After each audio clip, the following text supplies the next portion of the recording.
அரியலூரில் 2வது புத்தக திருவிழா நடைபெறவுள்ளதை அடுத்து அரங்குகள் அமைக்கும் பணி நடைபெற்று வருகிறது. தமிழ் பண்பாட்டு பேரவை சார்பில் நடைபெறவுள்ள புத்தக கண்காட்சியில் தற்போது அரங்கு அமைக்கும் பணி நடைபெற்று வருகிறது.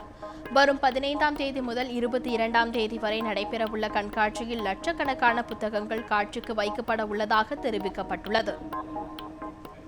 திருச்செந்தூர் அடுத்த பரமன்குறிச்சியில் சாலையோரம் பாழடைந்த நிலையில் உள்ள டிரான்ஸ்பார்மரை அகற்றுமாறு அப்பகுதி மக்கள் கோரிக்கை விடுத்துள்ளனர்.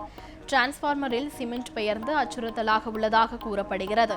சாலையில் விழுந்தால் பெரும் விபத்து ஏற்படும் என்பதால் உடனே அகற்ற கோரி பொதுமக்கள் கோரிக்கை விடுத்துள்ளனர். சேலம் மாவட்டம் காடையாம்பட்டி அருகே கலப்படம் செய்து மது விற்பனை செய்த 4 பேரை காவல்துறையினர் கைது செய்தனர். ஓமலூர் அருகே கலப்படம் செய்து மது விற்பனை அதிகரித்து வருவதாக புகார் எழுந்தது. இதனை அடுத்து காவல்துறையினர் நடத்திய சோதனையில் 3 பெண்கள் உட்பட 4 பேரை காவல்துறையினர் கைது செய்தனர். அரியலூர் மாவட்டம் ஆண்டிமடத்தில் முந்திரி கொட்டை தொழிற்சாலை அமைக்க வலியுறுத்தி விவசாயிகள் நூதன ஆர்ப்பாட்டம் நடத்தினர். தமிழக ஏரி மற்றும் ஆற்றுப்பாசன விவசாயிகள் சங்கத்தின் சார்பில் நடைபெற்ற ஆர்ப்பாட்டத்தில் அனைத்து விவசாயிகள் கடன்களையும் தள்ளுபடி செய்ய வேண்டும் என கோரிக்கை விடுத்தனர். இதில் ஏராளமான விவசாயிகள் காதில் பஞ்சு ஆர்ப்பாட்டத்தில் ஈடுபட்டனர். தூத்துக்குடியில் 2 செல்போன் கடைகளில் பல லட்சம் ரூபாய் மதிப்புள்ள செல்போன்கள் கொள்ளையடிக்கப்பட்டுள்ளது. நேற்றிரவு ஷேக் என்பவரின் கடையின் பூட்டை உடைத்து 50க்கும் மேற்பட்ட செல்போன்கள் கொள்ளையடிக்கப்பட்டுள்ளது.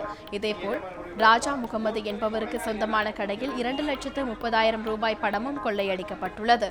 இதுகுறித்து மத்திய பாகம் காவல்துறையினர் விசாரணை நடத்தி வருகின்றனர்.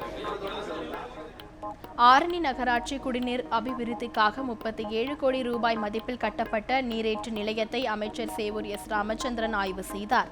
வேலூர் மாவட்டம் 30 வெட்டி கிராமத்தில் உள்ள பாலாறு பகுதியில் அமைக்கப்பட்டுள்ள கிணறுகளையும் பார்வையிட்டார். இதன் மூலம் ஆரணி நகராட்சியில் உள்ள 69,000 பேர் குடிநீர் வசதி பெற முடியும் என தெரிவித்துள்ளனர்.